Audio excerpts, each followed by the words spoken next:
नमस्कार, मी डॉक्टर भाऊसाहेब मिस्त्री. मी आज आपल्यासमोर माझ्या कविता ठेवत आहे. आई, वडील आणि संस्कार या विषयावर मी आपल्याशी संवाद साधत आहे. कविता, कथा, ललित यासाठी वाहिलेलं साहित्य शिजोरी या ग्रुपने मला आज आमंत्रित केलं आहे. मी या ठिकाणी आपल्या सर्वांचं मनपूर्वक स्वागत करत आहे. आई या विषयाच्या मी साधारण सुरुवातपासून ज्या कविता लिहित होतो, सन 1997 पासून मी माझ्या कविता या लिहू लागलो होतो. त्याचा प्रवास आपल्या समोर मी हळूहळू उलगडत जाणार आहेच. सुरुवातीच्या कविता इतर लेखकांसारख्याच माझ्याही सहज सोप्या भाषेत येणाऱ्या होत्या. पहिली कविता मी गावकरी या दैनिकाला पाठवली आणि ती कविता स्वर्गीय रमेशजी चव्हाण यांनी ती घेतली आणि प्रसिद्ध केली. पहिली कविता ज्यावेळेस आपले कुठेतरी येते आणि आपलं नाव आपण वृत्तपत्रात बघतो, तो आनंद काही वेगळा असतो आणि तो आनंद मी त्यावेळेस 1997 पहिला आनंद तो घेतला. ती कविता आम्ही 7 भाऊ, आम्हाला बहीण नाही, आणि ती मोडकी तोडकी बहिणीवर लिहिलेली माझी कविता होती आणि ती रमेशजी चव्हाण यांनी स्वीकारली होती. नंतर अनेक प्रकारच्या वेगवेगळ्या कविता मी लिहू लागलो. मार्गदर्शनासाठी मला जिथं शक्य होतं तिथं मी जात होतो. उदाहरण म्हणून सांगता येईल, आबांकडे जात होतो, कमलाकडे दिसले आबा, परत रमेशजी चव्हाण यांच्याकडे, नंदुरबारला जात होतो, नवापूरला जात होतो. मी माझ्या कविता दाखवत होतो. कवितेतलं खूप काही मला समजत होतं, असातला काही भाग नव्हता, पण वाटायचं आपण काहीतरी लिहायला हवं. आणि मी आपला समाज आणि समाजातल्या घडलेल्या घटना या मी माझ्या पद्धतीने त्यावेळेस वाचत होतो आणि आजही त्याच पद्धतीने मी व्यक्त होत राहतो. त्यातले वेगळेपण साहित्यातलं खूप काही माझ्यात नाही असं मी आजही मान्य करतो. माझी कविता साध्या शब्दात, माझी कथा साध्या शब्दात रूप घेते. फक्त मी ज्यावेळेस कथा कविता लिहितो त्यावेळेस डोळसपणे या समाजाकडे पाहतो. हा समाज, इथली घटना, आपलं घर, आपलं गाव गाडं आणि अण्णाताई यांच्या आयुष्यात आलेले संघर्ष हे मी जवळून बघत होतो आणि ते मी टिपण्याचा प्रयत्न करत होतो आणि मार्गदर्शनासाठी मी विविध ठिकाणी जात होतो. अशाच एक माझ्या आयुष्यात खूप मोठा असा प्रसंग त्या कवितेने मला खऱ्या अर्थाने एक कवी म्हणून जागा केलं. ती कविता म्हणजे माझी आई कविता. ती साधारण 1999च्या आसपास मी लिहिली.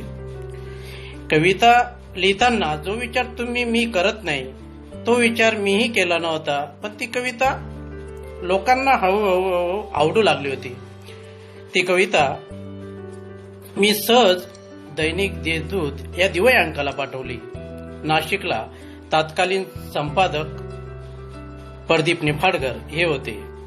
त्यांनी ती कविता घेतली आणि मान्यवर कवींमध्ये ती कविता पहिल्या 1-2 कवितेचे पहिल्याच पेजवर 2 कवींनंतर माझी कविता टाकली होती. ती कविता छापून आली. त्यावेळेस मला प्रचंड आनंद झाला. आपल्याला हे जमू शकतं याची पहिली जाण त्या कवितेने दिली. ती कविता आई नावाची लिहिली गेली. त्यानंतर छापून आल्यानंतर गावात मात्र त्या कवितेची चर्चा होऊ लागली होती की भाऊसाहेबने खूप सुंदर कविता लिहिली आहे. आणि मी ती कविता वाचून दाखवायचो, मुलं ती लिहून घेत होते. त्या कवितेत साधे शब्द होते, आईविषयीचे साधे शब्द होते, अर्थ मात्र खूप खोलवर होते. आणि ज्यावेळेस मला स्वामी समर्थ परिवारातले माझ्याच सोबतीचे मुलं मला म्हणाले की भाऊसाहेब तू या आई कवितेवर बोलत राहा. आणि मी म्हटलं बा एक दिवसात हे बोलणं संपणार नाही, तर तुम्ही एक करा, रोज मला अर्धा तास तरी देत चला. आणि मी अर्धा तास त्या कवितेच्या एका कडवं म्हणत होतो आणि त्याचे अर्थ सांगत होतो. ती कविता मुलांना आवडत होती, कागदावर लिहून घेत होते. त्या आई कवितेची गंमत अशी की मी 8 दिवस सलग तिच्यावर बोललो. मुलांना खूप आवडायला लागली. या कवितेत अर्थ खूप आहेत असं मुलं म्हणू लागले. त्या आई कवितेने माझ्या आयुष्यात खऱ्या अर्थाने मला साहित्याच्या प्रवास करायला आजवर तिने भाग पाडलं. ती आई कविता नंतरच्या काळात जशी जशी तिची मागणी वाढली तसं झेरॉक्स करून मी मुलांना वाटू लागलो. आणि नंतर एक कल्पना सुचली की हिचं पोस्टर व्हावं. त्यावेळेस मी साधारण 11वी 10वीचा विद्यार्थी होतो आणि पैसे तर आपल्याकडे कुठून येणार. अशा पद्धतीचा तो सुरुवातीचा त्या कवितेचा प्रवास. आणि मग मी अण्णाला म्हटलं, आमचे वडील, त्यांना आम्ही अण्णा म्हणतो, अण्णा मला कविता छापायची. अण्णा म्हणले की बाबा कविता छापून काय करतो, आहेत ते पैसे खर्च करशील आणि कविता कोण घेईल तुझी. त्यावेळेस साधारण 10 रुपयाला काल निर्णय येत होतं, ते सुद्धा लोक घेत नव्हते. असा तो एकंदरीत काळ होता. आणि तुझी कविता कोण घेणार, ती आई नावाची कविता मला छापायची होती. म्हणून मी माझ्याजवळ जमलेले पैसे घेऊन मी कविता तपासून मग पुढच्या आमचे भाऊ स्वर्गीय नंदुलाल मिस्त्री त्यावेळेस मुंबईला राहायचे, त्यांच्याकडे गेलो. ते वेडपणच होतं कवितेतलं. आणि कुठलंही वेडपण आल्याशिवाय माणूस काही करू शकत नाही, मग ते कुठल्याही क्षेत्रात असो. माझ्याजवळ त्यावेळेस पैसे नसायचे तरी मी कविता छापण्याची हिंमत केली आणि मुंबईला जाऊन भावाचं त्या कवितेवर पोस्टरवर चित्र घेतलं, कारण तो चित्रकार होता. ती कविता छापून मी आर्वीला आलो. आर्वीला पहिला कार्यक्रम माझ्या शाळेत शेंडगे विद्यालयामध्ये मी आई या विषयावर दिला. आणि त्यानंतर हातोहात ती कविता मुलं घेत होते. 10 रुपयाची साधारण ती कविता होती. ते 1 पेज होतं आणि ती हृदयात जशी जशी जात होती तशी तशी ती कविता घरातल्या भिंतींवर जात होती. खानदेशातील अनेक शाळांमध्ये मी त्यावेळेस व्याख्यानं देणं सुरू केले की बुवा आपण जाओ आणि आई वडील संस्कार या विषयावर बोलावं. आणि मी बोलू लागलो, आई कवितेवर बोलू लागलो, संस्काराविषयी बोलू लागलो, इथल्या दुःखासुखाविषयी बोलू लागलो आणि साहित्याच्या त्या सोप्या भाषेत मी सांगू लागलो. आणि मुलांना, शिक्षकांना ते आवडू लागलं. माझ्या आयुष्यात असाच एक प्रसंग आला होता. अशा अनेक कवितेच्या बाबतीत आलेले प्रसंग मी आपल्या समोर सांगणार आहे. आणि साहित्याची वाटचाल करताना कशा पद्धतीने मला अडचणी आल्या त्याही मी तुमच्या समोर सांगणार आहे. अनेकांचे मार्गदर्शन मला मिळत होते. पहिली आवृत्तीचे प्रकाशन पुप्पाजी म्हणजे पुरुषोत्तम पाटील आणि कमलाकर देतले आबा यांच्यासोबत मी पुप्पाजी यांच्या घरी जाऊन आई कविता प्रकाशनाचा घरातच छोटा कार्यक्रम केला आणि ते वृत्तपत्रात ती बातमी छापून आली. त्यानंतर अनेक प्रकारचे अनुभव त्या कवितेच्या बाबतीत येत गेले. आई वडिलांची गोष्ट सांगताना अनेक प्रकारची साध्या साध्या गोष्टी मी विद्यार्थ्यांना सांगत गेलो, शिक्षकांना सांगत गेलो आणि त्या मात्र लोकांना आवडत गेल्या. आणि कुठल्याही प्रकारची माझी हे करत असताना ज्याला आपण अभ्यासातून मी व्यक्त होत नव्हतो, पण मी मात्र समाजातून बघत समाजाचं उघडं पुस्तक वाचून मी व्यक्त होत होतो आणि त्या गोष्टी माझ्या साहित्यात येत होत्या, माझ्या कवितेत येत होत्या. माणसाला, मुलांना संस्कार करायला हवेत अशा गोष्टी आजपर्यंत आपण ऐकत आलो होतो. मी मात्र संस्कार ही करण्याची गोष्ट नाही तर संस्कार ही जगण्याची गोष्ट आहे याची गोष्ट सांगत होतो. विद्यार्थ्यांना ती आवडत होती. घरात आपण जसं वागतो, जसं बोलतो ते सर्व मुलं आपल्या संस्कारातून घेत असतात. वेगळे संस्कार करण्याची गरज मला नाही वाटत की विद्यार्थ्यांवर व्हावी. आपण आपल्या जगण्यातून समाजाला पाहिल्यावर मुलांमध्ये तो परिवर्तन होत जातं आणि ते मी माझ्या कवितेतून, कार्यक्रमातून सांगत जात होतो. आई कविता खूप आवडत होती, तिच्यावर लोक बोलत होते. एक असाच प्रसंग मी इथं नमूद करेल. एकदा काय झालं, आई कवितेचं पोस्टर बऱ्याच ठिकाणी गेलं होतं, भिंतीवर लोक वाचायचे आणि स्वामी समर्थ केंद्र तसंच आमच्या गावात स्वाध्याय केंद्र आहे. त्या केंद्रामध्ये जगदीश देवपूरकर नावाचे साहित्यिक मित्र माझ्यापेक्षा ज्येष्ठ आहेत, ते आले होते आणि आई कविता वाचल्यानंतर त्यांना मनापासून वाटलं की भाऊसाहेबच्या घरी जावं आणि ते घरी आलेत. ताईचा ते पाय पडलेत. त्यांना आनंद वाटला की बुवा एवढ्या साध्या घरातून हा व्यक्ती एवढी चांगली कविता लिहू शकतो आणि ती माऊली तरी कशी असेल म्हणून ते घरी येऊन गेले होते. पाहता पाहता माझे कार्यक्रम विद्यालयामध्ये होत होते. मला कोणी बोलवत नव्हतं, पण मी माझी कवितेची पिशवी खांद्यावर टाकून मी प्रार्थना सुरू व्हायच्या अगोदर एखाद्या गावाला जायचो. त्या शाळेमध्ये जायचो आणि हेडमास्तरांना म्हणायचो, सर नमस्कार, मी आई वडील संस्कार या विषयावर बोलायला आलो आहे आणि मला थोडा अर्धा तास वेळ दिला तर खूप बरं होईल. आणि त्यांनाही काहीतरी वाटायचं, ते मला कार्यक्रम देत होते. कार्यक्रम मी विद्यार्थ्यांसमोर सादर करत होतो. विद्यार्थ्यांना कार्यक्रम आवडत होता. त्यात साध्या गोष्टी होत्या, मी त्या सांगत होतो म्हणून विद्यार्थ्यांना त्या आवडत होत्या. त्यातल्या कुठल्याही गोष्टी अवघड नव्हत्या, सोप्या होत्या, आपल्या घरातल्या होत्या, समाजातल्या होत्या आणि त्या मुलांना सांगत होतो. तर त्या गोष्टी मी मुलांना सांगत होतो आणि मुलं त्या गोष्टी ऐकत होते. मला कळायचं नाही की माझ्या साहित्यात, माझ्या कवितेत अशा कुठल्या गोष्टी आहेत की मुलांना त्या आवडतात.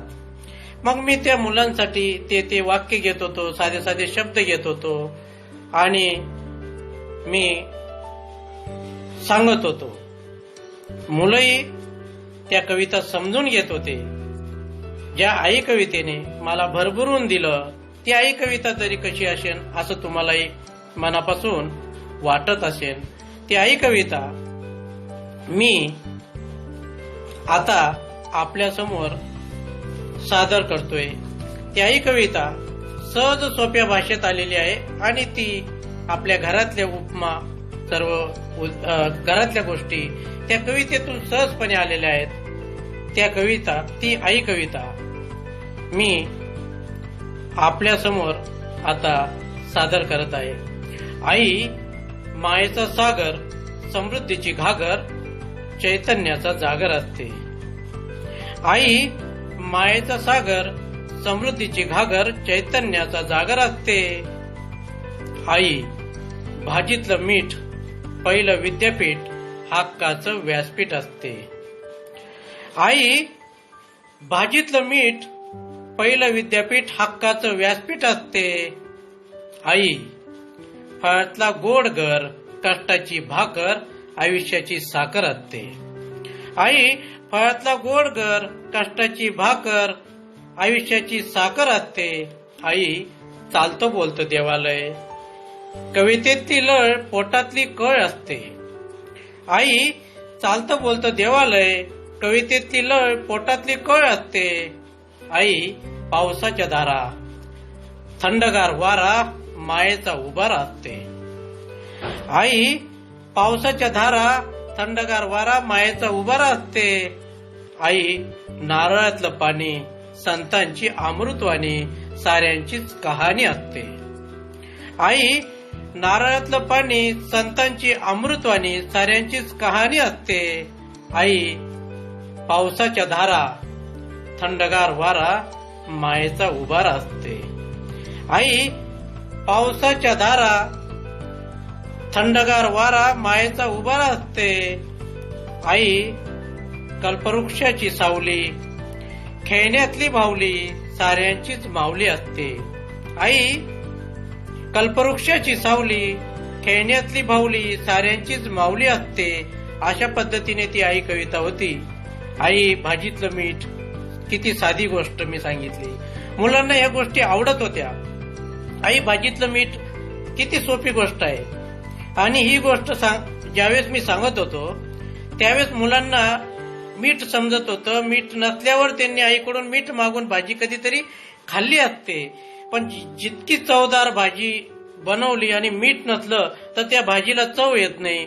तसंच आई वडील विना आपल्या आयुष्यात चव येत नाही. हे साध्या साध्या गोष्टी मी सांगत होतो. आई कष्टाची भाकर असते, आयुष्याची साखर असते. या साध्या साध्या गोष्टी मी सांगत होतो. मुलांना ते आवडत होते. आणि असंच एकदा झालं ते वेगळंच.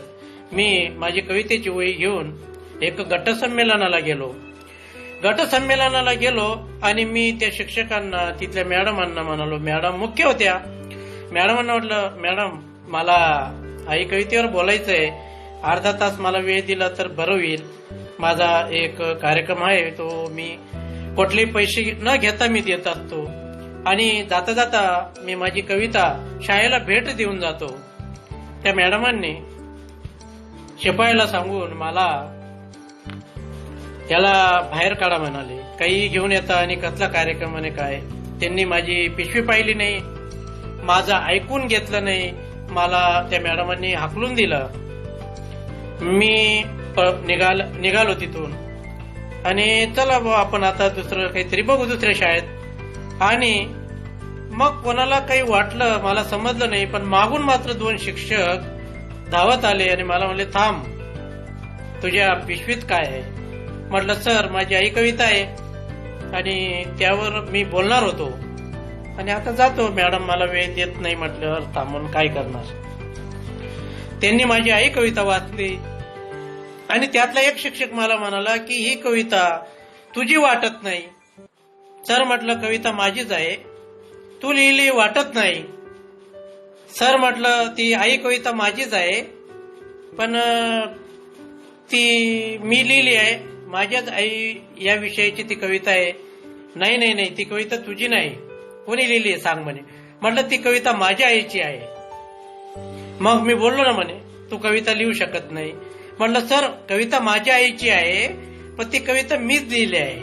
माझी आई तेवढी मोठी आहे म्हणून तिची कविता मला कुठलाही साहित्याचा खूप काही खोलवरचा अभ्यास न करता मी ती व्यक्त होऊ शकलो. या उपमा या स्वतःहून माझ्या लेखणीत उतरत गेल्या.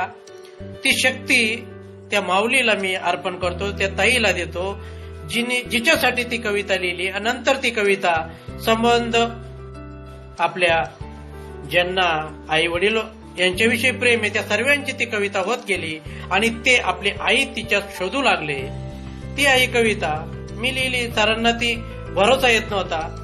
सरांना म्हटलं, मीच लिहिली आहे सर. नाही म्हणे, तू लिहिलेली वाटत नाही. म्हटलं, सर बघा मी आता असाही जातोच आहे आणि मग तू इथं थांब. पोस्टर माझं त्यांनी घेतलं आई कवितेचं आणि मग ते शाळेत गेले. मी ग्राउंडवर उभा राहिलो. ते मॅडमांची काही चर्चा करून आलेत आणि मला म्हणाले, चल तुला बोलवलंय, थोड्या वेळाने तुला कार्यक्रम दिला जाईल. मला बाजूच्या वर्गात बसायला सांगितलं. मी बसलो. त्यांचं हसणं खेळणं चालू होतं. गटसंमेलन काय असतं हे मला काही कल्पना नव्हती. काय मी 11वीचा विद्यार्थी, 10वी-11वीचा विद्यार्थी होतो आणि मी न बोलवता कुठेही कवितेची पिशवी खांद्यावर घेऊन सुटत होतो. मला आई कविता पोचवायची होती, संस्काराची गोष्ट पोचवायची होती मुलांपर्यंत. ते एक वेळ होतं. बाकी पैसा कमवणं हा तो त्यावेळेस माझ्या मनात उद्देश नव्हता. आणि मी बसलो. थोड्या वेळाने, अर्धा तासाने एक शिपाई आला आणि मला म्हणाला, चल, तुला मॅडमनी बोलवलं. मी माझे केस वगैरे व्यवस्थित केले आणि गेलो वर्गात. मॅडम आणि त्यांनी खूप काही मला सन्मान द्यावा अशी काही वागणूक दिली नाही. बोल, तुला काय बोलायचंय बोल. आणि मी सर्व शिक्षक, विद्यार्थी बसावेत तसे शिक्षक लोक खाली बसलेले होते. आणि मी माझ्या आई या विषयाची कविता म्हणत होतो, समाजाविषयी सांगत होतो, संस्कारविषयी सांगत होतो. आणि ते त्यांना आवडू लागलं होतं. तो एक मातृत्वाची महागाथा या नावाचा एक माझा कार्यक्रम, तो त्या पद्धतीने मी व्यक्त होत होतो, सांगत होतो संस्कार काय असतात, कसे व्हावेत आणि या कवितात काय घेऊन आल्यात. मी असं बोलत बोलत शेवटी ज्या कवितेविषयी मी बोलत होतो, ज्या आई कवितेने मला भरपूर दिलं, त्या कविता वाचली. आई भाजीतलं मीठ, पहिलं विद्यापीठ, हक्काचं व्यासपीठ, या साध्या साध्या गोष्टी मी सांगत होतो. शिक्षकांना त्या समजत होत्या, त्या मॅडम ज्या शाळेत होत्या त्यांनाही समजत होतं. गटसंमेलनाला साधारण 50 लोकांचा तो 50-60 लोक हे शिक्षक लोक जमलेले होते. कार्यक्रम संपल्यानंतर त्या शिक्षकांच्या आणि मॅडम यांच्या डोळ्यात अश्रू आले होते आणि गैवरून आले होते ते सर्व. आणि मग मला मॅडमांनी बाजूच्या खोलीत बोलवलं, रूम मध्ये. आणि त्या मॅडम मला म्हणू लागल्या, भाऊसाहेब, माझी चूक झाली, मी तुला हाकलत होते, तू तर पुण्याचं काम करतोय, संस्काराच्या गोष्टी सांगतोय आणि कुठलीही अपेक्षा न करता सांगतोय. मॅडमांच्या डोळ्यात पाणी आलं होतं. मी माझे दोघे हात जोडले आणि मॅडम समोर उभा राहिलो. मॅडमांनी माझ्या डोक्यावर हात ठेवला. मी मॅडमांचा पाय पडलो आणि मी तिथून निघालो. अशा काही आठवणी आई कवितेने दिल्या. तसाच एक खूप विचार करणारा प्रसंग माझ्या आयुष्यात आई कवितेने दिला. नंतर मी इतर कवितांकडे जाणार आहे, इतर गोष्टींकडे पण जाणार आहे. तर तो प्रसंग आधी मला सांगणं महत्वाचं वाटतं. तर मी कापलने येथे कार्यक्रमाला गेलो होतो आणि तिथं माझा कार्यक्रम संपला आणि शिक्षकाने मला सांगितलं की सर, तुम्ही हे करा, आता मुलांनी पैसे आणलेले नाहीत आणि ज्यांनी आणले असतील ते कविता घेतील, पण तुम्ही मधल्या सुट्टीपर्यंत आमच्या शाळेत थांबा. आता मला तर आता नाविलाज झाला. आपण कार्यक्रम दिला आणि कविता ही मुलांपर्यंत पोहोचावी. सर्व मुलं शाळेत गेले. शिक्षक लोक मला भेटून जायचे, भाऊसाहेब, कार्यक्रम चांगला झाला हे सांगून जात होते. आणि मग दुपारची वेळ होती. मी लिंबाच्या झाडाखाली बसलो. वर्गात मला कोंडल्यासारखं वाटत होतं. सरांना म्हटलं, मी त्या झाडाखाली बसतो सर, मुलं आले तर पाठवा, मी त्यांना माझी कविता देतो. एक विद्यार्थी माझ्याजवळ आला आणि मला तो म्हणाला, दादा, दुपारचे 2:30-3 वाजले, तू काही खाल्लं आहे का? अरे, हा विद्यार्थी मला विचारतोय तू काही खाल्लं का? आणि मला विशेष वाटलं. तो 5वी-6वीचा विद्यार्थी साधारण होता आणि मला विचारतो म्हटल्यावर मला खूप म्हणजे मनाला वेगळं वाटलं. त्याने त्याचा डबा आणला होता. तो डबा त्यांनी खोलला, उघडला, त्याच्यातून पोळी घेतली. मी त्याला नाही म्हणायचो, मला नको देऊ, तू खा, मी काहीतरी खाऊन घेईल. नाही दादा, तू सकाळीच आलाय, आता 3 वाजायला आले, तुला भूक लागली असेल. त्याला म्हटलं, नको बाबा, तू खा तुझा डबा, मला देऊ नको. तो लहान मुलगा, त्याच्याकडून काय डबा घ्यायचा आपण, असं मला त्यावेळेस वाटलं होतं. त्याने तो डबा, त्याच्या झाकण खोललं, त्यातून पोळी घेतली, चटणी घेतली आणि माझ्या तोंडात नाही म्हणताना त्याने टाकून दिली. मला डोळ्यात पाणी आलं, माझ्या डोळ्यात. आणि मी विचार करू लागलो, या परक्या गावात या मुलाला एवढी समज कुठून आली तो मला जीव घालतोय. मी रडत होतो, तो मला डबा देत होता. मी त्याला म्हटलं, डबा तू घेऊन जा, मला देऊ नको बाबा, तू खा. सर, दादा तू जेवण कर, मी माझ्या बाकी विद्यार्थी मित्र आहेत ना त्यांच्याबरोबर खाऊन घेईल त्यांचा डबा, तू आज हा डबा खाऊन घे. त्याला म्हटलं नको. तो रडायला लागला. मी त्याला विचारलं, का रडतो तू? आणि तो मला म्हणू लागला, दादा तू कविता म्हणत होता ना, माहिती देत होता ना आईविषयी, मला रडू येत होतं आणि माझी आई मी लहान होतो तेव्हाच वारली आहे. मला खूप वाईट वाटलं आणि तो रडायला लागला. मी त्याला जवळ घेतलं, छातीशी कवटवून घेतलं. हा परका मुलगा मला माझ्या लहान भावासारखा वाटला, पण याला कुठून एवढी माया आली, मला जीव घालतोय. त्याला मी विचारलं, बाबा तू मला जीव घालतोय आणि हा डबा तरी तुला कोणी बनवून दिला? तुझी आई वारली तू सांगतो. तो म्हणला, दादा माझी आजी आहे ना, मला डबा बनवून देते. माझा बाप दारू पितो. मला खूप वाईट वाटलं. त्याचे मी अश्रू पुसले. त्याला म्हणलं, रडू नको. तुझी जी आई आहे ना, आजी आहे ना, तीच तुझी आई समज आणि तिला जीव लाव, मोठा हो. तो रडत होता, मी रडत होतो, मुलं बघत होते. मला आता इतका मोठा माणूस हे साध्या घटनेतून दिला होता. हे साहित्यात जगाच्या उघड्या पुस्तकात हे मला वाचता येत होतं आणि मग मी माझ्या कथा कवितेत या गोष्टी घेत होतो.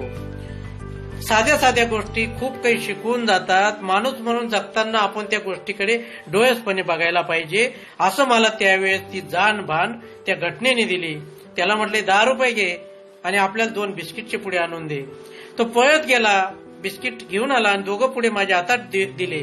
मी त्याला म्हटलं, अरे तू एक ठेव. नाही मला डबा आहे, मी डबा घेऊन जातोय, तुम्ही खात नाही. आणि तो बिस्किट सुद्धा घेत नव्हता. साधी गोष्ट होती. मुलगा किती मोठा मनाचा होता, किती मोठा होता. आणि मग मी त्याला दिला डबा, आपला बिस्किटचा पुडा त्याला देऊन टाकला. मी मला खाण्यासाठी मागवलेला पुडा मी फोडून घेतला. त्याच्यातले 2-3 बिस्किट मी त्याला खायला दिले आणि मग तो डबा घेऊन त्याला म्हटलं, तू जेव, मी आता माझा बिस्किट खातो. तो चालला गेला. बराच टाइम मी बसलो. मुलं वस्तीतून, गावातून, शेतातून सर्व परत आले. माझ्या भोवती खूप मोठी गर्दी केली. गारुड्याचा खेळ व्हावा तशा पद्धतीने माझ्या कवितेचे आणि माझे त्यावेळेस हाल होऊ लागले होते. कविता द्यावी का पैसे घ्यावे. मग त्यातले 2-3 विद्यार्थी खूप हुशार होते. ते आले, दादा तू कविता आम्ही देतो, एक तू पैसे जमव. आणि मी 10 रुपये जमवत होतो. अशा पद्धतीने कविता ती पोहोचत होती मुलांपर्यंत. 10 रुपये मुलं एका कागदासाठी घेऊन येत होते. आणि मी थोडा वेळ बसलो, कवितेच्या घडी वगैरे केली आणि आता आपण आपल्या गावाला जावं म्हणून मी निघायची तयारी करू लागलो. आणि मग लांबून तो कोणीतरी मुलगा लांबून हातात डबा घेऊन हळूहळू पाऊल टाकत तो माझ्या दिशेने येत दिसला. नंतर लक्षात आलं की तो मगाशी जो डबा देत होता तोच मुलगा आला आणि तो परत आला. मला त्या डब्यात तो पाणी घेऊन आला. दादा हे पाणी तू पिऊन घे म्हणाला. मी ते पाणी घेतलं. कशाला आणलं म्हटलं, मी जाता जाता पिलं असतं पाणी. नाही दादा तू आता बिस्किट खाल्लं. म्हटलं तू डबा खाल्ला का? म्हणे मी डबा खाल्ला. आणि ते पाणी पाहिलं. त्या पाण्यात पोळीचे तुकडे होते, भाकरीचे तुकडे होते. पण त्याने मायेने ते पाणी आणलं होतं, ते मी पिऊन घेतलं. त्याला प्रचंड आनंद झाला. त्याला माझ्या पिशवीतून एक कविता, आई कवितेचं पोस्टर मी त्याला काढून दिलं आणि तो उड्या मारत आनंदाने निघून गेला. एका हातात कवितेचं पोस्टर, एका हातात डबा. त्याला इतका आनंद झाला होता की आपल्याला खूप मोठं बक्षीस या दादानी दिलं, असा आनंदात तो निघून गेला होता.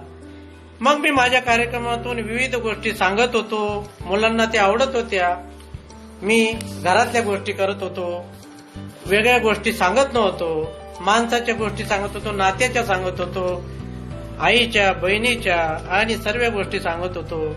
माणसाचे संस्काराच्या अशा अनेक गोष्टी मी माझ्या कार्यक्रमातून सांगत होतो. मी अण्णाताई खूप कष्टातून आम्हाला 7 भावांना शिकवलं याची जाण मला होती. आणि मी माणसाचे खऱ्या अर्थाने एका जन्मातले 3 जन्म मानतो.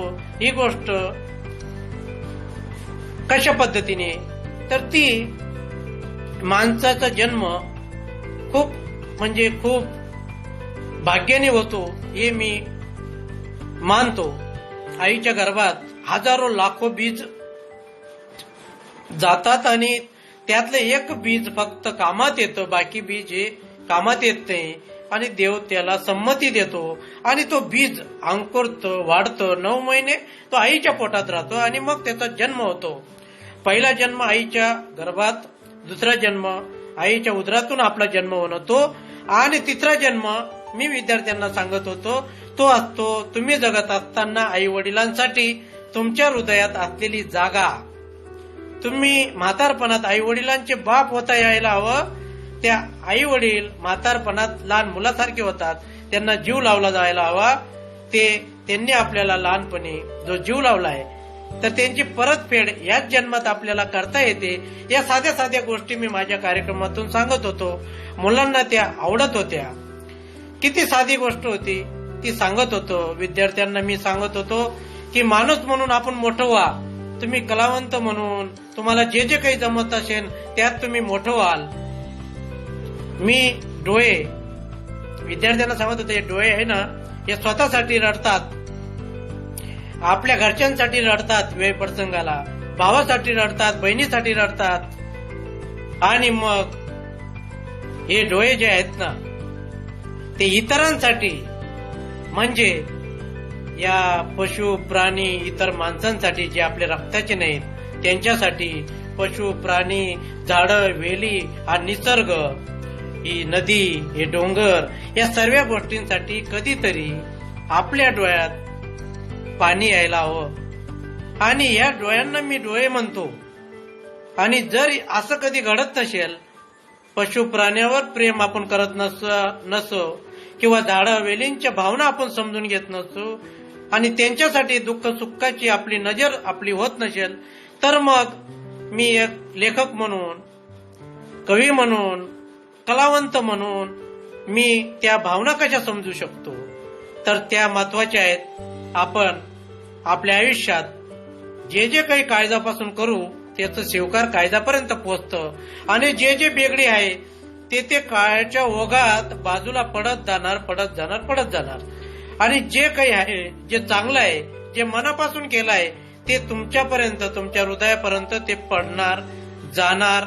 आणि मग ती कुठली कला असो ते पोचतं. कारण ते हृदयापासून आलेली गोष्ट आहे, ती पोचायला पाहिजे.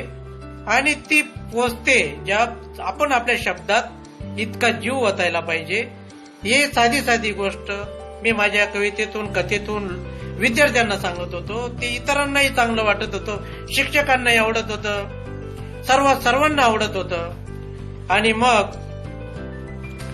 अण्णा माझे वडील, आता मी ज्या कादंबरी लिहितोय त्या कादंबरीचा सर्व पट हा एका सर्वसाधारण परिवारातून घडलेल्या घटना, संघर्ष याच्यातून येणाऱ्या त्या घटना आहेत.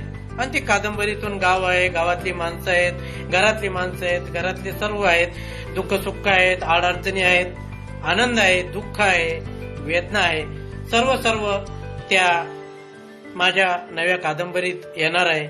माझ्या कविता या अशा पद्धतीने होत्या की त्या समजायला मोठ्या साहित्यिकालाही त्यातली साहित्याचं मूल्य समजत होतं आणि साध्या गोष्टी सांगितलं तर त्या कवितेचा अर्थ समजत होता. आणि मग मी बाप नावाची कविता लिहिली, ती खूप उशिरा. तसंच त्यापूर्वी माझी कवितारती हा कवितेला वाहिलेल्या दिवाळी अंकामध्ये माझी कविता छापून आली आणि तो इतर कवींना व्हावा इतका आनंद मला झाला होता. ती कविता तपासणारे मात्र खूप त्यांचा अभ्यास असतो आणि त्या पद्धतीने ते कविता स्वीकारत असतात. ती काळजातून आलेली असते, तिच्यातलं सत्य असलं तरच ती घेतात. याचा अनुभव मला त्या सुरुवातीच्या काळात आला. मी पुप्पाजींकडे थोडाफार मदतीला जात होतो. धुळे येथे मी ज्यावेळेस वैद्यकीय क्षेत्रातला अनुभव घेत होतो त्यावेळेस वेळातला वेळ काढून मी पुप्पाजी म्हणजे पुरुषोत्तम पाटील यांच्या कार्यालयात जात होतो आणि त्यांना कविता रचनेच्या अंकासाठी मदत करत होतो. तो साधारण 2003, 4, 5चा तो काळ होता. मग ते कवितेच्या अंकावर इतर लेखकांचे पत्ते चिटकवणं, ते पुस्तकाला परत एक स्टिकिंग लावून ते बंद करणं, पॅकेटात पुस्तकं टाकणं, पत्ते व्यवस्थित चिटकवणं, परत त्यानंतर त्यावर तिकीट चिटकवणं, या अशी बारीक बारीक कामं मी आणि माझा मित्र महेंद्र भामरे आम्ही करायचो. आणि त्यावेळेस सहसंपादक माननीय आशुतोष पाटील सर हे पण मदतीला येत होते. आणि पुप्पाजींचं वय त्यावेळेस 75 वर्ष होतं आणि कवितेसाठी पुप्पाजींनी संबंध आयुष्य व्हायलं होतं. या गोष्टी किती मोठी मला शिकवण देऊन गेले होते की या वयात एखादा व्यक्ती इतक्या निष्ठेने काम करतो, या गोष्टी खूप मोठी ताकद, शक्ती आणि साहित्याकडे बघण्याचा दृष्टिकोन आपोआपच आपल्याला देऊन जात होती. मग पहिली कविता पुप्पाजींना माझी आवडली. अनेक कविता दिल्या मी अधूनमधून, पण ती छापली नाही म्हणून मी कधी नाराज झालो नाही. पुप्पाजींनी पहिली कविता जी छापली ती कविता साधा प्रसंग होता. मी वडिलांबरोबर वाड्यात जात होतो, गोठा, आणि आमची गाय होती. त्या गायीला एक वासरू झालं होतं आणि मी अण्णांबरोबर दूध काढायला अण्णांबरोबर वाड्यात जात होतो. वाड्यात गेल्यावर अण्णा मला सांगायचे की हे वासरू तू थोडं लाव, आणि एकदा गायीने पाना दिला की अण्णा मला सांगायचे ओढ, आणि मी त्या वासरूला ओढून धरायचो आणि अण्णा त्या गायीची धार काढायचे, म्हणजे दूध काढत होते. घटना खूप छोटी आहे, पण मला ते गायीच्या वेदना, त्या वासरूच्या वेदना माझ्या हृदयापर्यंत गेली होती. आणि त्यातून माझी वडातान नावाची कविता जन्माला आली होती.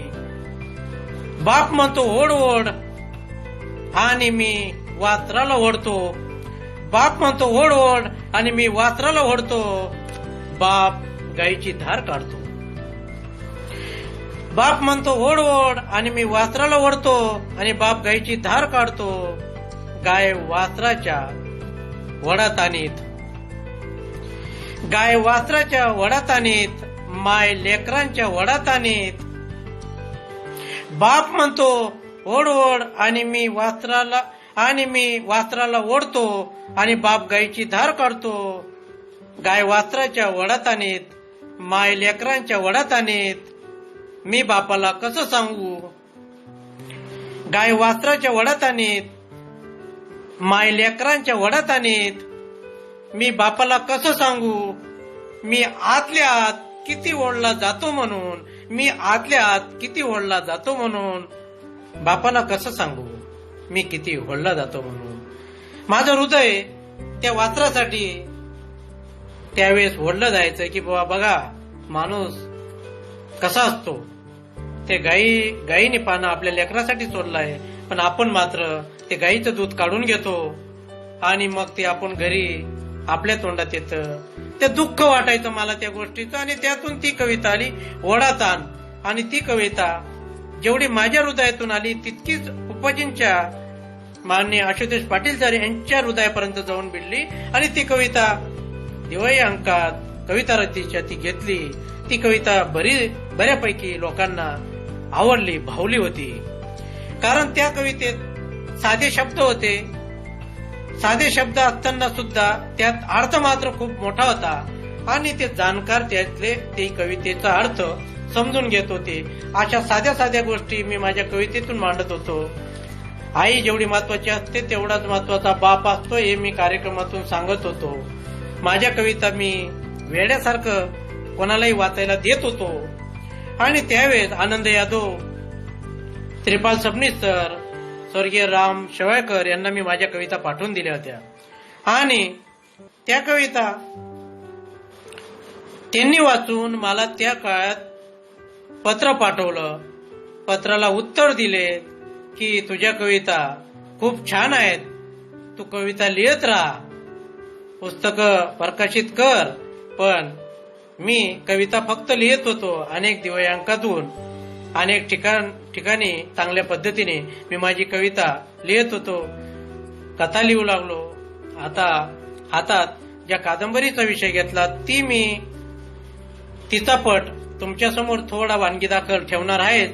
पण अण्णांनी सुतारी काम करून आपल्या आयुष्यात आम्हा सर्व भावांना आपापल्या पायावर उभं केलं. वडील म्हणायचे की मी जे आहे हे खूप कष्टाचं काम आहे, तुमच्याने होणार नाही, तुम्ही पुढे जा, तुमचं आयुष्याचं सोनं करा, अशा पद्धतीने मला सर्वांना अण्णा सांगत होता. मी सर्वात लहान होतो. अण्णाचं म्हणणं माझ्याही लक्षात येत होतं आणि आम्ही शिकत होतो सर्व भाऊ. आणि एक एक भाऊ आपल्या नोकरीसाठी पोटा पाण्यासाठी गाव सोडून बाहेर जात होता.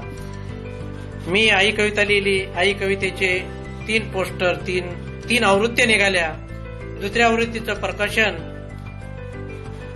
सुप्रसिद्ध मूर्तिकार राम सुतार यांनी धुळे येथे केलं होतं. आणि तिसरी आवृत्ती निघाली, तीही लोकांपर्यंत पोहोचली होती.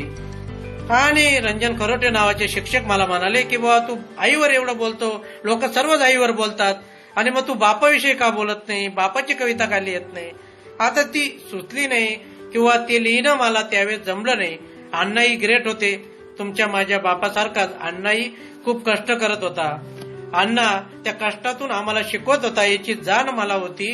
आणि मग गंमत अशी झाली, अण्णा 2011 साली हे जग सोडून गेले. आणि त्यावेळेस मात्र मला खूप दुःख झालं. अण्णा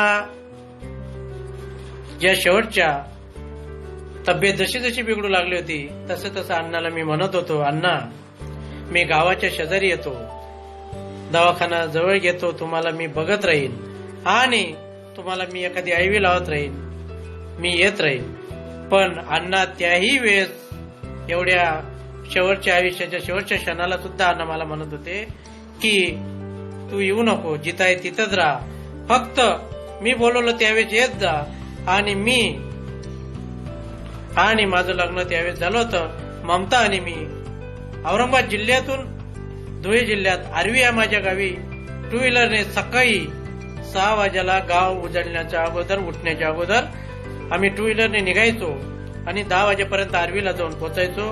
अण्णांना त्या काळात आयवी लावायचो. माझे इतर भाऊ पण यायचे आणि मग आम्ही दवाखान्यात घेऊन जायचो. आणि मग 2012चा काळ होता आणि मला बापविषयी एका दिवशी दुपारच्या टायमाला मी अण्णांचा विचार करत होतो, अण्णांच्या आयुष्याकडे बघत होतो. आपल्या आयुष्यात या माणसाने सोनं केलं आणि अण्णा हे बघायला आज नाही, त्याचं प्रचंड मला दुःख होत होतं.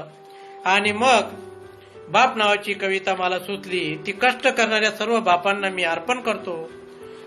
बाप काय असतो तर आपण आपल्या बापाकडे, आईकडे आपण कोणत्या दृष्टीने पाहतो.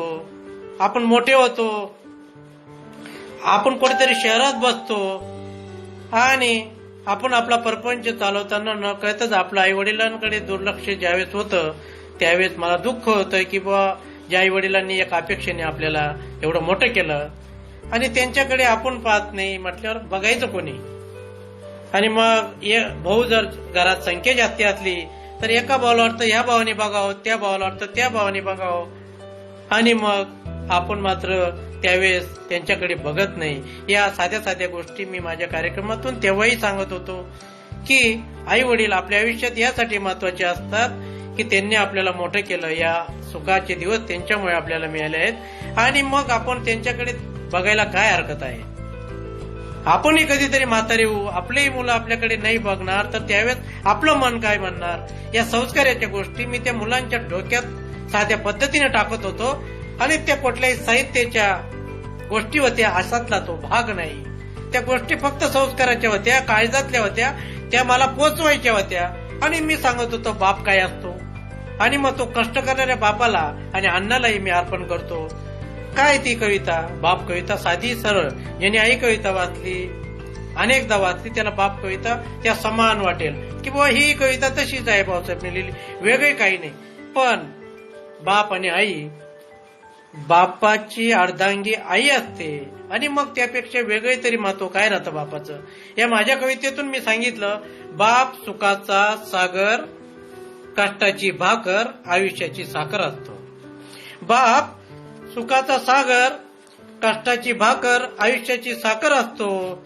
बाप कष्टाचा डोंगर, हक्काचं घर, आयुष्याचा वर असतो. बाप कष्टाचा डोंगर, हक्काचं घर, आयुष्याचा वर असतो. वर म्हणजे वरदान. बापाने जर ठरवलं, आई बापाने जर ठरवलं या अपत्याला आपल्याला जन्म द्यायचा नाही, तर ते कशाही पद्धतीने आपल्याला ते जन्म देऊ शकत नाही, हे लक्षात घ्या. काहीही करून ते गर्भपात करतील किंवा आत्ता जशी हत्या होते, भ्रूण हत्या, अशा पद्धतीने हत्या केली होऊ शकते. पण आई वडील जर आपल्याला जन्माला घालतात, मोठे करतात, तर किती मोठा वर असतो, तो वरदान असतं, याची जाण मी त्या विद्यार्थ्यांना कार्यक्रमातून करून देत होतो. मग बाप कष्टाचा डोंगर, हक्काचं घर, आयुष्याचं वर असतो. बाप वाटतो काटेरी फणस, आतला गोड रस, कष्टाचा घामाचा वास असतो. कष्ट करणाऱ्या सर्व बापांना मी ही बाप कविता अर्पण करतो, अण्णालाही अर्पण करतो. बाप वाटतो काटेरी फणस, आतला गोड रस, कष्टाचा घामाचा वास असतो. बाप उन्हातलं झाड, आंब्याचं झाड, सावली देणारं झाड असतो. बघा, बाप आंब्याचं झाड असतं, उन्हातलं झाड असतो आणि सावली देणारं झाड असतो. बाप मुलांसाठी सर्व स्वप्न चांगलेच बघतो. कुठलाही बाप मुलाचं वाईट व्हावं म्हणून कधी विचार करत नाही. आणि तो आपल्या तोंडात जे काही सुखाचं देतो ते गोडच देत असतो. मग त्याच्या पोटात भलाही एक वेळेस अन्नाचा कण नाही गेला तरी बाप मात्र मुलांनी काहीतरी, मुलांच्या पोटात काही जावं आणि मग मुलांनी शांत झोपी जावं इतका विचार बाप करतो. आणि म्हणून बाप उन्हातलं झाड, आंब्याचं झाड, सावली देणारा झाड असतो. बाप जिवंत पाण्याचा झरा, थंडगार वारा, मायेचा उभारा असतो. बाप जिवंत पाण्याचा झरा, थंडगार वारा, मायेचा उभारा असतो. बाप गोड पाण्याचा माठ, बाप गोड पाण्याचा माठ. आपण उन्हाळ्याच्या दिवसात उन्हात पायी पायी जात असतो आणि एखाद्या ठिकाणी पाणपोई दिसते. आपण तिच्याजवळ जातो आणि ते थंड पाणी पितो आणि आपलं तृप्त होतं आपलं मन आणि त्या झाडाखाली आपण बसतो. यापेक्षा का वेगळा असतो का बाप? बाप गोड पाण्याचा माठ, आयुष्याची वाट, एक कष्टाचा पाठ असतो. बाप कस्तुरीचा सुगंध, पहिल्या पावसाचा गंध, आनंदाचा कंद असतो. बाप कस्तुरीचा सुगंध, पहिल्या पावसाचा गंध, आनंदाचा कंद असतो. बाप तुपाची धार, सुट्टीचा वार, आयुष्याचा सार असतो. बाप तुपाची धार, सुट्टीचा वार, आनंद वाटतो, सुट्टी असते त्या दिवशी आणि बाप का त्यापेक्षा वेगळा असतो. बाप तुपाची धार, सुट्टीचा वार, आयुष्याचा सार असतो. बाप आयुष्याचा सार असतो. अशा पद्धतीने साधी कविता बापाविषयी मी सादर करत होतो आणि लोकांना ती, मुलांना ती आवडत होती, आपली वाटत होती.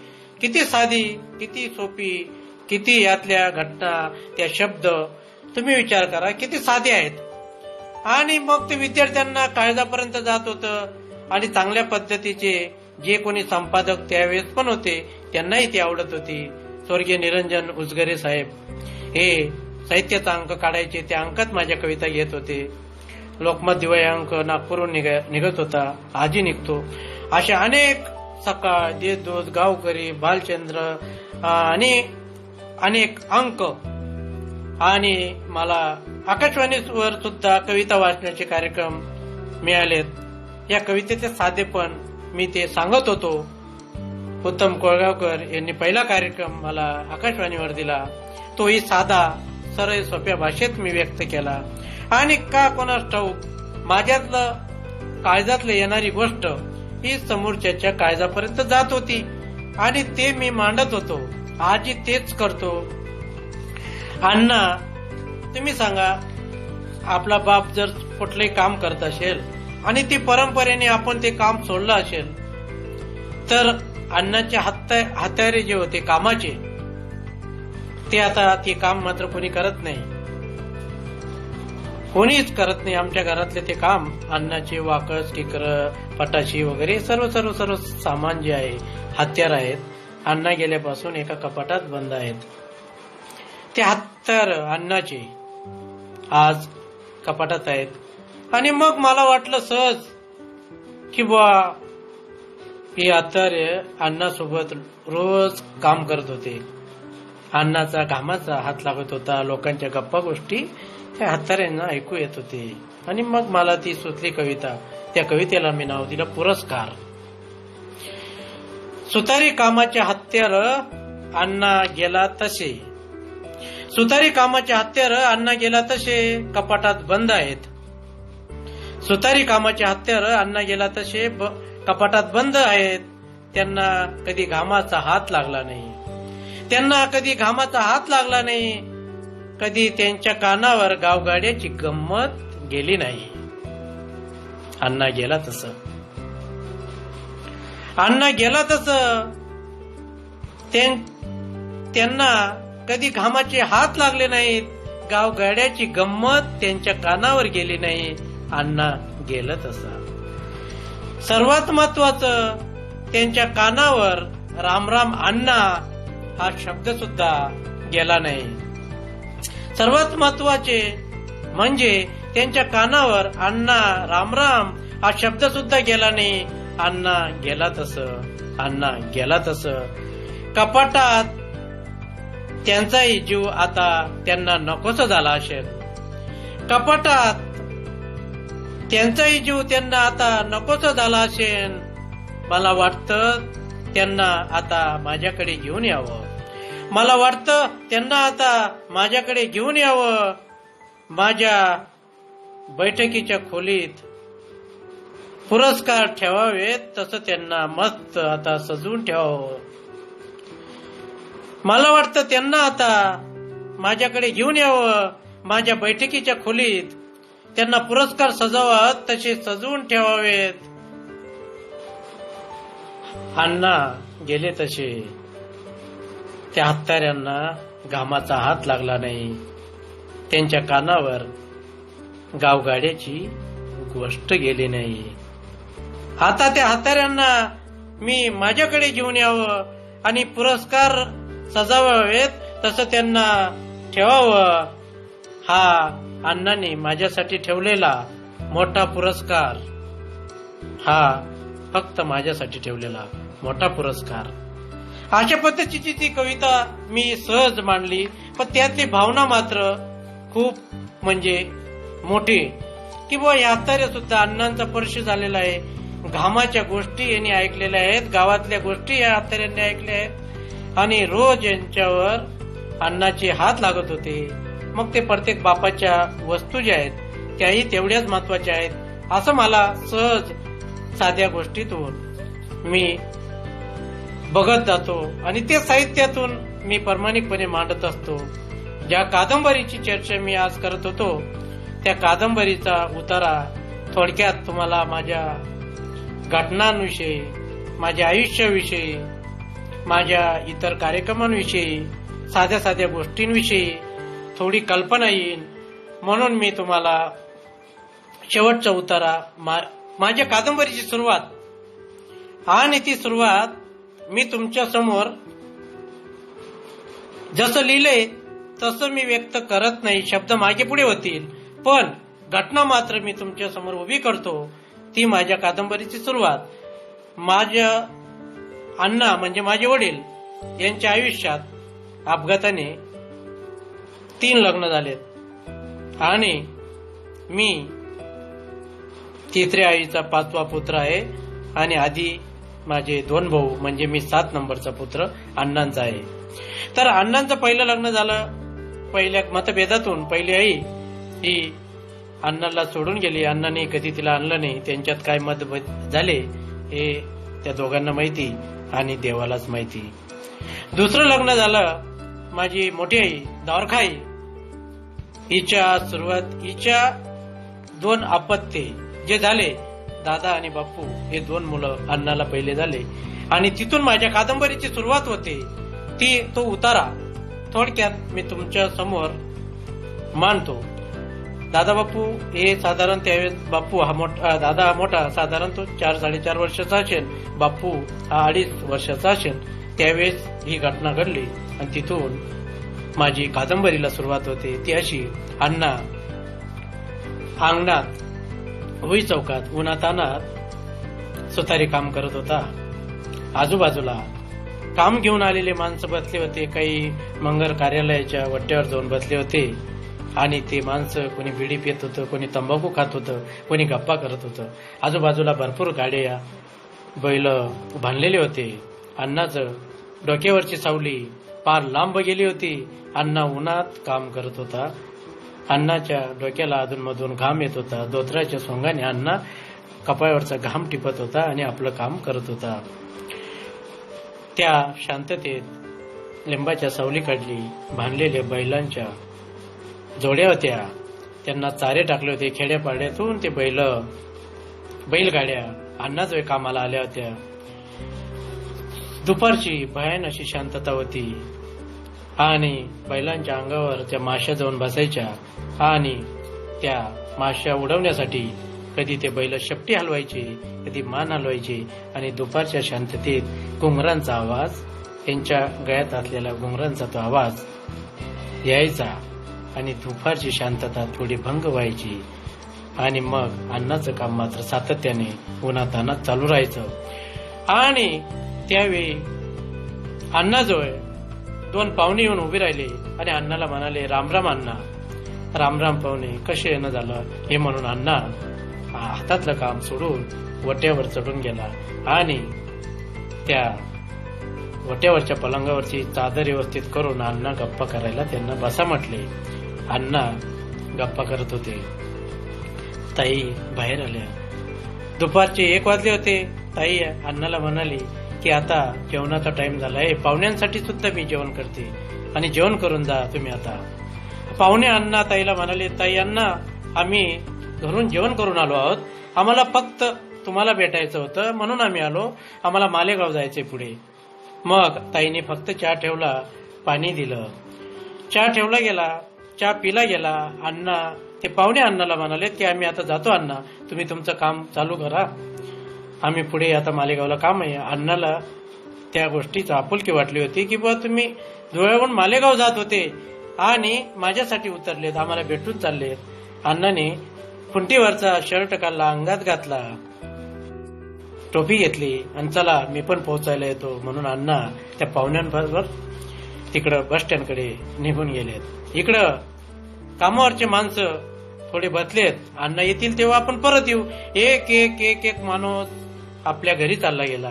अण्णाच्या हातारे चौकात तसेच पडून होते, कामाच्या हाते सर्व वस्तू पडून होते आणि लोक मात्र सर्व आपापल्या घरी गेले. खेड्यावरचे लोक मंगल कार्यालय, कोणी कुठे चाललं गेलं. आणि मग थोड्या वेळाने ताईच्या मनात आलं की आपण आता हा चहा उरलेला आहे, हा प्यावा, पण तो गरम करून घ्यावा आता परत. ताईने स्टोला पंप मारला. स्टोतून राखेल यायचं, कधी नाही यायचं आणि ते राखेलने अशी कारंजा उडत तशी राखेल इकडे तिकडे उडू लागलं. ताईने पिन लावली आणि ते राखेलचं भांड आता भरलं होतं खालचं आणि मग ताईने आगपेटी घेतली, काडी लावली आणि स्टो सुरू झाला. त्याने अचानक भडका घेतला. ताईच्या साडीला थोडं पेट घेतला. ताई ते विझवायला लागली. स्टोचा जी ज्वाला आहे ती भडकत होती. ताई घाबरली. ताई स्टो विझवावा की साडी विझवावी या साऱ्या भानगडीत तिला काहीच समजत नव्हतं. मात्र स्टोचा भडका होता स्टोचा स्फोट झाला आणि आईच्या अंगावर संपूर्ण राखेल आलं. ताई पेटत होती आणि मला वाचवा तिच्या हातातली सर्व गोष्ट आता गेली होती आणि तिला समजलं होतं आता मी मात्र यातून स्वतःची सुटका करून घेऊ शकत नाही. ताई जोराने आरडा मारत होती, मला वाचवा. पण वाचवायला मात्र बाहेर चौकात कोणीच नव्हतं. दादा बाप्पू त्या वत्रीत खेळत होते आणि त्यांचं घरात लक्ष गेलं. पेट मोठा घेतला होता. ताई पेटत होती आणि इकडं तिकडं धावत होती घरातच. नेमकं समजत नव्हतं काय करावं. आणि एक वेळ अशी आली, पूर्ण ताईला अग्नीने कवेत घेतलं होतं. ताईला चक्कर आला आणि ती पडली घरात. आता चिता पेटावी तशी ताई पेटत होती. वाचवा म्हणत होती, हातपाय हलवत होती. वाचवायला कोणीच येत नव्हतं. हे बाहेरून बघून दादा बाप्पू फक्त रडत होते. त्यांना ती अग्नी दिसत होती. बऱ्याच वेळानंतर चौकातून एक माणूस जात होता. दादा बाप्पू का रडतायत म्हणून तो माणूस वट्ट्यावर आला आणि त्याने घरात पाहिलं. तो घाबरला, प्रचंड घाबरला. दादा बाप्पूला सोडून तो चौकात धावत सुटला. चौकात जाऊन तो आराळ मारायला लागला. अण्णाचं घर पेटलं, वाल्मिक अण्णांचं घर पेटलं. ताई पेटली. लोकांनी ऐकलं. लोक धावत आले. कोणी पाणी घेऊन आलं, कोणी मदतीसाठी धावत होतं, कोणी बाजून पाणी आणत होतं. बाया जमल्या, माणसं जमल्या. आग्नी विझवण्यासाठी घरात पाणी फेकू लागले. पण आग्नी विझायच्या अगोदर द्वारकाईची प्राणज्योत मावळली होती. तिची हालचाल संपली होती. तिच्या साडीतून फक्त थोडा धूर निघत होता. घर पेटलं होतं आणि त्या अग्नीने द्वारकाईला कवेत घेतलं होतं. माणसांनी हातातले भांडे सोडून दिले. सर्व आशा सोडून दिली. घरातून एक वेगळा वास बाहेर येत होता. धूर येत होता. साण्यातून धूर वरती जात होता. दादा बाप्पू रडत होता. गल्लीतल्या बाया त्यांना घेऊन काय सांगावं. बायांच्या डोळ्यात पाणी आलं, माणसांच्या डोळ्यात आलं. जो तो म्हणू लागला, अण्णा इथं काम करत होते आता आणि अण्णा कुठे गेलेत. मग नंतर एक माणूस आला. त्यांनी सांगितलं, अण्णाला मी वरा जाताना पाहिलं. वरा म्हणजे बस स्टँडकडे जाणं. आणि मी पाहिलं एक माणूस त्यातला सुटला, पळतच सुटला अण्णाला बोलवायला. तो एका रस्त्याने गेला ना अण्णा दुसऱ्या रस्त्याने चौकातून येत होता. सुका माझांचं घरापासून अण्णा पायी आपला घराकडे येत होता. अंगणात प्रचंड अशी गर्दी अण्णाला दिसली. अण्णाला प्रश्न पडला, ही गर्दी कसली आहे. अण्णाने पायाचा वेग वाढवला. अण्णा धावत जणू घराजवळ आला. अंगणात उभा राहिला. अंगणात गर्दी, खूप गर्दी. आणि अण्णा प्रत्येकाला विचारत होता, काय झालं. कोणीच सांगत नव्हतं काय झालं म्हणून. अण्णा वटा चढून वरती गेला आणि घरात पाहिलं तर ताई चिता पेटावी तशी पेटून शांत झाली होती. अण्णाने डोक्याला हात लावला. लहान मुलगा रडावा तसा अण्णाने आंबरडा फोडला. दादा बाप्पू अण्णाला चिटकून लटकले होते. अण्णा रडत होता. राधाजी अण्णाला समजत होती, अण्णा रडू नको, जे झालं ते आपल्या हातात नाही. अण्णा प्रचंड रडत होता. अण्णाचा हा गरिबीतला संसार मार्गी लागला होता. एका क्षणात या संसाराची राख रांगोळी झाली होती. अण्णा रडत होता आणि लोकांच्याही डोळ्यात पाणी आलं. प्रचंड असं दुःख अण्णाला झालं. दादा बाप्पू एका क्षणात आई विना पोरके झाले. हा माझ्या कादंबरीचा ही साधारण सुरुवात माझ्या कादंबरीची. मग यानंतर अण्णाचं तिसरं लग्न होतं. मुलगी व्हावी म्हणून अण्णांनी, म्हणजे माझी आई कुसुम ही 3 नंबरची बायको अण्णाची, मुलगी व्हावी ही अण्णाची आणि माझ्या आईची पण इच्छा. एक करत आम्ही 5 पुत्र जन्माला तिसऱ्या आईचे आले. त्यातला मी शेवटचा. आणि शेवटी मुलगी मात्र जन्माला आलीच नाही.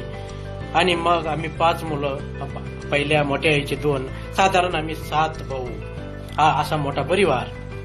आणि मग मुलगी अण्णाला नको, म्हणजे आम्हाला बहीण ही आमच्या आईच्या पोटी मुलगी जन्माला आलीच नाही. आणि म्हणून त्यावेळेस ते धकत होतं. म्हणून 7 मुलांना जन्म देऊनही त्यांनी समर्थपणे कष्टाने एवढा संसार उभा केला. त्यावेळेस शिक्षणाला इतका खर्च लागत नव्हता. या साऱ्या गोष्टी होत्या. पण मात्र कष्ट खूप मोठं होतं आणि ती कष्टाची जाणीव माझ्या शब्दातून मी व्यक्त करत असतो. मी माझ्या माहितीनुसार सहज सोप्या भाषेने मी आपल्याशी संवाद साधला आहे. आई, माझ्या आईला म्हणजे मला बहीण नाही, आणि जेव्हा मला मुलगी झाली त्यावेळेस मला जो आनंद झाला आणि तो मी माझ्या शब्दात, जसं आई, वडील आणि आपली जी लेक असते तीही महत्वाची असते, ही माझ्या कार्यक्रमातून सांगत होतो.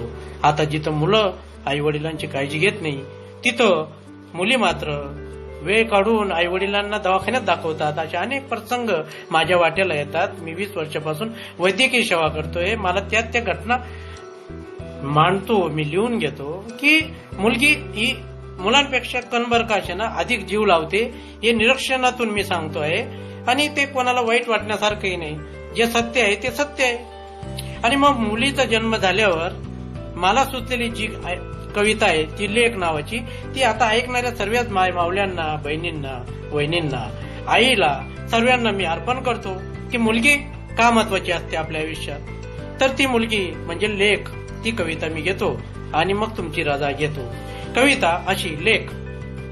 तुझा जन्म झाला, तुझा जन्म, लेख. तुझा झाला जन्म आणि मी झालो भाग्यवंत. तुझा झाला जन्म आणि मी झालो भाग्यवंत. तुझ्या माझ्या नात्यापुढे सारे फिके जात धर्म आणि पंथ. तुझा जन्म झाला, तुझा झाला जन्म आणि मी झालो भाग्यवंत. तुझ्या माझ्या नात्यापुढे सारे फिके जात धर्म आणि पंथ. तुझ्यासोबत खेळताना मी होतो स्वर्गाचा धनी. तुझ्यासोबत खेळताना मी होतो स्वर्गाचा धनी. नको देवा विचारू काही अजून हवं काय आणि. तुझ्या सोबत खेळताना मी होतो स्वर्गाचा धनी. नको देवा विचारू काही अजून हवं काय आणि. तुझ्यात बघतो मुली मी बहीण आणि आई. तुझ्यात बघतो मुली मी बहीण आणि आई. तूच माझ्या सुखाची हवी हवीची अंगाई. तुझ्यात बघतो मुली मी बहीण आणि आई. तूच माझ्या सुखाची हवी हवीची अंगाई. तुझा श्वास माझा श्वास, श्वासांचा बांधू एक झुला. तुझा श्वास माझा श्वास, श्वासांचा बांधू एक झुला. सांग सांग हवं काय तुला माझ्या काळजातल्या फुला. सांग सांग हवं काय तुला माझ्या काळजातल्या फुला. तुझ्यासाठी मुली मी होईन जगाचा हमाल. तुझ्यासाठी मुली मी होईन जगाचा हमाल. तुझ्या जन्माच्या उत्सवाला माझा लाख लाख सलाम. तुझ्यासाठी मुली मी होईल जगाचा हमाल. तुझ्या जन्माच्या उत्सवाला माझा लाख लाख सलाम. तूच माझा दिवा आणि तूच माझी पंथी. तूच माझा दिवा आणि तूच माझी पंथी. तुझ्या संगतीला कसली आली आता अंधाराची भीती. तूच माझा दिवा आणि तूच माझी पंथी. तुझ्या संगतीला कसली आली आता अंधाराची भीती. लेख का असते साधी सुधी. लेख का असते साधी सुधी. ती तर असते रूप दुसरं पृथ्वीचे. ती तर असते रूप दुसरे पृथ्वीचे. देवाच्या आरतीचे, देवाऱ्या समोर तेवणाऱ्या समयीचे. लेख का असते साधी सुधी. ती असते रूप दुसरं पृथ्वीचे. देवाच्या आरतीचे, देवाऱ्या समोर तेवणाऱ्या समयीचे आणि देवालाही जन्म देणाऱ्या आईचे. ते रूप असतं देवालाही जन्म देणाऱ्या आईचे. म्हणून माझी आई कवितेच्या ताकदीने लिहिली, त्याच ताकदीने मी माझी बाप कविता लिहितो आणि त्याच ताकदीने मी माझी लेख सुद्धा लिहिली की लेख ही पुढे जाऊन आई होते आणि ती देवाला जन्म देणारी आई होते आणि ती आपले दिवा आणि पंथी सुद्धा असते. आपण म्हणतो वंशाला दिवा पाहिजे. वंशाला दिवा कसला पाहिजे?